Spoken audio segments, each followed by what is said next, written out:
balance calibration units.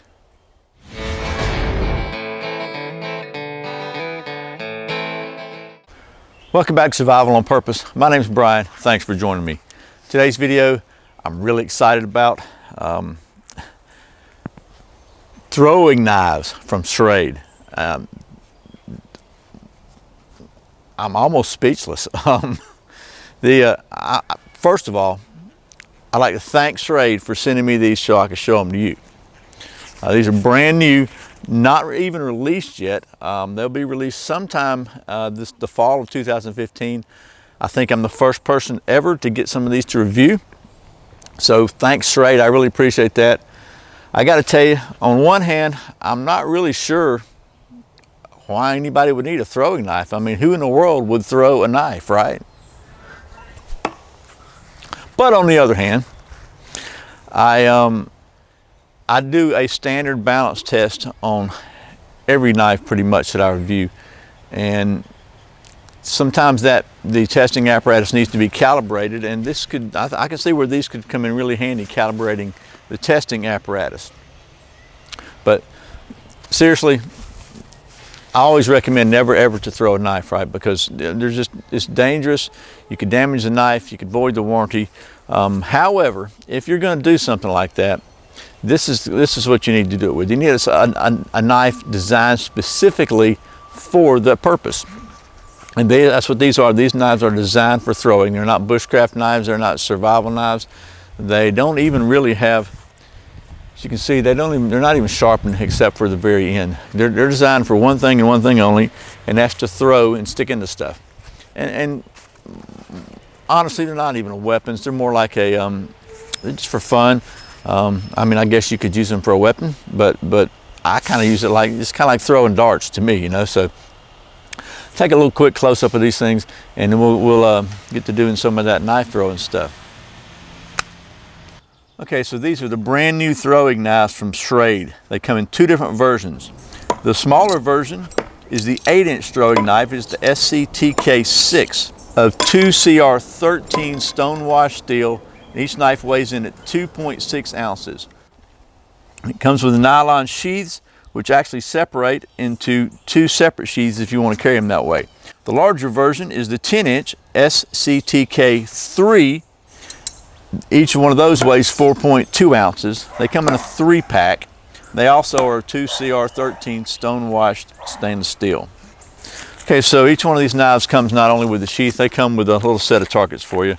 It'll last you, you know, probably one use, but they're pretty cool to have, to give you a little idea to kind of get sighted in. So I want to show you, this again is the SCTK3, the 10-inch version, and comes with a little nylon sheath, got a belt loop on back of it, nothing fancy, but each knife has an individual pocket in the sheath, and they go in really well and holds them together there, so you can just keep them on your belt there when you're doing your knife throwing stuff and practicing and playing around. What's cool about the other ones, the 8-inch ones actually come with the same similar sheath, but it's kind of got a piggyback system. So you've got two sheaths which piggyback onto this one. Let me get this in here because it's kind of sharp. I had it in there a minute ago. Okay, there we go. So just slide it in. They actually piggyback onto another one, and they Velcro on, and they have a little belt loop on back. So you can actually carry them separately if you choose to do so, or you can carry them together on the 6-pack sheath. So I'm really excited about this, as you can probably tell. Even though I think it's a bad idea for anybody to ever throw a knife, if you're going to do that, this is exactly what you need to do it. So without further ado, let's just take these over to the balance calibration area here at Survival on Purpose facilities, and we'll check these things out. Another thing I want to show you is time to get silly. They do not have an edge on them. This is not a survival knife. This is not a bushcraft knife, but I couldn't help it. Okay, well, I'm back. Maybe you didn't even know I was gone. I had to take my son to work, and apparently that's given my neighbor's dogs time to get riled up, and now they're both, he's got two dogs over there chained up, and they saw me come out, so it's their job to bark, right? So anyway, I digress. We'll talk about throwing knives for a minute. Okay, so I made a video a little while back about the Schrade SCHF 20 boot knife and how to not throw a knife. And honestly, it's been a rough, at least hectic couple of weeks, and my brain's too tired to engage in those linguistic gymnastics, so I can't repeat that. I'm just going to go ahead and talk about how to throw a knife, since these are throwing knives. At least how I throw a knife. Everybody's got their own deal. So first of all, we'll talk about throwing knives, okay, just in generalities. You know, first, let me back up. I never, ever, ever recommend that you or anybody else throw a knife. It is a foolish thing to do. It is extremely dangerous. This thing could bounce back and put an eye out, or worse, you could definitely tear up a knife. Matter of fact, I mean, seriously, you should really never base any decisions you make on anything you see on YouTube or the internet. Come on, especially not anything you see on my channel, okay? Just get that right out there. I'm the last person you want to be modeling yourself after. But if you decide on your own, based upon your own decision, that you want to throw a knife, there's a couple things I would suggest that you do. First thing is, make sure you get a throwing knife. Don't use a regular knife, because you can see this knife has one piece of steel. It's made that way on purpose. You know, regular knives typically have some sort of handle scales bolted on here. You're never gonna hit this thing like on TV every single time. Maybe you will, I don't. You're gonna bang the handle up, you're gonna hit the target or whatever, and you're gonna wind up popping, breaking the handle, tearing knives up or whatever. So definitely, throwing knives are generally made of one piece of steel, and it's got a handle on it, and the balance point, it should be pretty close to right where the handle shape is. You know, the indication of a handle would be, and that's true on these. You'll also notice on this knife in particular, there's no edge on here, there's no cutting edge on here. This is pretty much like flat ground, and it's got a little bit of a grind here, bevel, for lack of anything else on the point. But this whole purpose of this thing is to stick in, it's not to cut. So it doesn't have to have an edge. In fact, it becomes a little safer when it doesn't have an edge. And then the next thing to think about, once you have the correct tools, is to, there's a couple, I know of maybe 3 different ways that I'm aware of, techniques for throwing a knife. The first one would be the no flip version, in which basically you release the knife, let me get where you can see it, like so, and if my hand was the target, it flips, you know, just enough to point in the target. It's going to have some rotation, there's no doubt about it, so it rotates just enough, but it doesn't flip all the way over. And to do that, you got to kind of learn to let go of it at a certain time where it has just enough time to go horizontal as it impacts the target. The second way that I am aware of is the holding it by the tip and the half rotation, half flip, which is what I call it, or 1.5, depending on how far back, how many times it goes. But basically, you let it go handle first, you throw it handle first like so, and it flips over and impacts the target with a point. And the third one is the flip or full rotation version. And depending on your distance, some people do it 2 rotations, some people go for 1. I usually go for 1, but basically you release, you hold the handle, you release the knife, and it flips over, you know, at least 1 full rotation before it impacts the target. Again, in my opinion, the no rotation is probably the hardest to learn, and it's also maybe the most effective to know, because from what I've seen, and I'm not really good at it, once you learn to do it and learn to release and get that feel down, you can vary your distance, and it really doesn't really matter as long as you've kind of got the feel down. And that's true with all the methods. It's really about feel. The main thing is a consistent release. So in any of the flip versions, which is what I do, they're going to be dependent upon distance. So if your target's here and the knife hits here, you know, then it hasn't had time obviously to rotate all the way. So you're a little close. If it hits, on the other hand, like this, or even, you know, whatever, if it rotates beyond horizontal, then you're a little far, or your release is wrong. But I have found in the beginning it's easier to just come up with whatever release works for you, and then vary your distance until you get the right distance. And if you can maintain a consistent release, whatever works for you, and do it the same every time, then you can change your distance around to where you'll get a pretty good stick most of the time.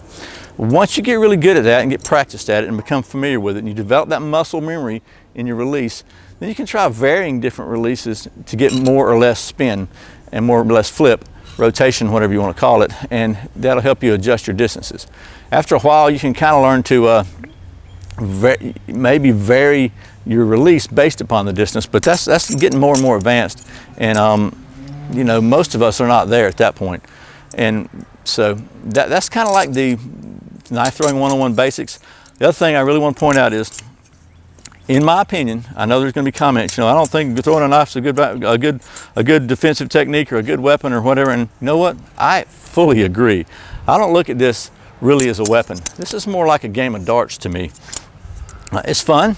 It's just fun. It's challenging yourself. It's kind of like playing golf or throwing darts or whatever. It's just all about, you know, you being in tune with your body and being able to control, you know, an inanimate object with your actions. But do not mistake my meaning for the fact that this could not be potentially deadly or harmful. So I'm just saying, this is probably I'm not going to plan on using a throwing knife to defend myself. You know, in worst case, I mean, it's certainly be better than throwing a marshmallow at them, but it's absolutely more of a leisure activity, in my opinion. You know, you see these guys on TV on the Untouchables or the whatever that movie is with all the big stars in it.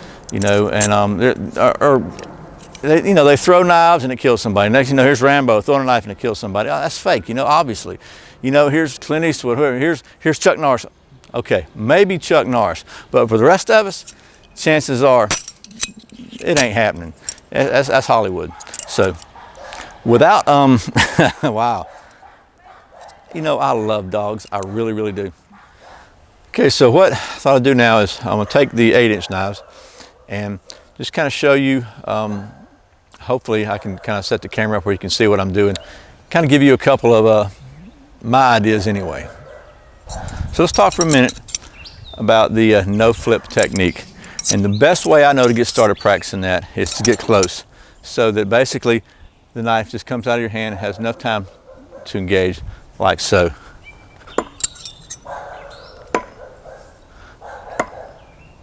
Now you can see, let me zoom you in there, if you can see this one still spun a little bit too much because it's coming up at an angle. These did pretty good. But what that does, that kind of gives you a feel, at least, for what that's got to do when it doesn't flip. It's got to come out of your hand like so and just engage until it sticks in the target like so. Again, like so. So what happens is you're kind of letting the knife go. You don't let it go here, you're letting it go like here, and it slides out. So, okay, so we'll try the tip carry and see tip throw and see what happens.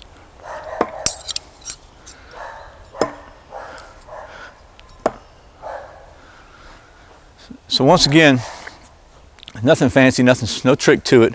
It's just a distance. If you throw it consistently, as long as you can throw it consistently, you don't have a lot of variation in your flip. Once you find your distance, it's going to stick. So that's again, the key is learning to release the knife consistently every single time and not do it different ways. Okay, so the third way that I'm familiar with throwing is the full flip method or full rotation method, which means that the knife's going to rotate 360 degrees, full rotation before it impacts the target. It's going to require probably more distance than the half flip, but once you get your distance down, you know, if you're consistently hitting like this, then it's rotating too much. If you're consistently hitting like this, it's not rotating enough because it hadn't had a chance to go around. Now you can modify your release to compensate for distance once you kind of get some practice, but you still need to be consistent with whatever release you're using from whatever distance, so they'll impact the same at that distance. So let's just see how well I can do here.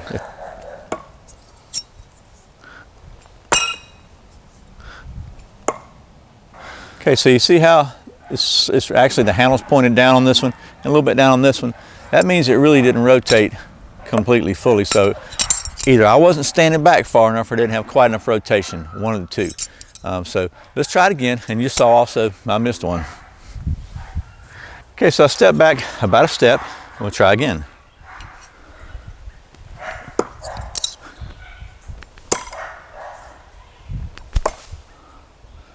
Come crouch down here where you can see me. I'll talk about targets for a minute. You really need a good target, something to practice into. I was throwing into the pine tree for a long time. You know, that's probably not good for the trees. Although, you know, pine tree has already been beat all to pieces by lightning and everything else. But I actually got this piece of I guess a round, you should call it, from my brother-in-law. Was having some trees cut down. I asked him to cut me out a couple of slices to hang it up here, specifically for a target, because you're going into the grain. So it seems like it's a little more like a dartboardish effect. You know how those stacked up circles of cardboard or whatever in a dartboard. And it seems to be working pretty good. Typically, I know people use plywood. To me, plywood is just a really hard surface. It doesn't, because the way it's laminated and all the glue in it, it's a little harder on knives, I think, and maybe it doesn't stick quite as well. I wanted something that would give it every chance to stick. Another opportunity is maybe get a piece of 2x12. You're going to be hitting into the grain, but you're still, you know, it's not that laminated with all the glue in it like plywood. If you want to use plywood, that might work fine for you. I just chose not to. But you need to have a good, safe target. And if you notice behind me, there's nothing behind me that's going to get damaged. There's a wood pile, and that's pretty much it in the fence back there. So you want to obviously make sure that, you know, like any kind of projectile or throwing weapon, you want to make sure you have a safe area to play in. Okay, so I think I've rambled enough about some techniques. We're going to take these 8-inch and do a little demo and probably transition into the 10-inch, just because I kind of like the bigger ones better, but there's 6 of these, so you can throw them all 6 of them at one. Well, you could throw all 6 of them at one time, I guess. I know you're going to, but I wouldn't recommend it because it's really hard to control. But just because I know you're going to, well, I'll do it for you one time. We'll see if any of them stick. I really doubt if any of them are going to stick, but I've been wanting to do this anyway. And I know if you get some of these, you're going to do it at least once. I know you will. So let me readjust this. I know you will. Let's see.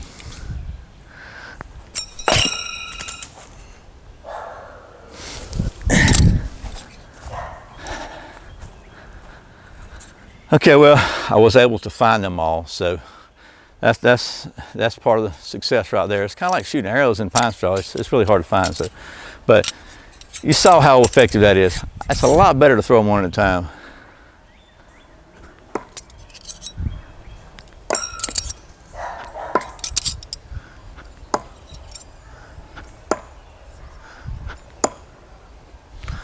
Five out of 6 ain't bad.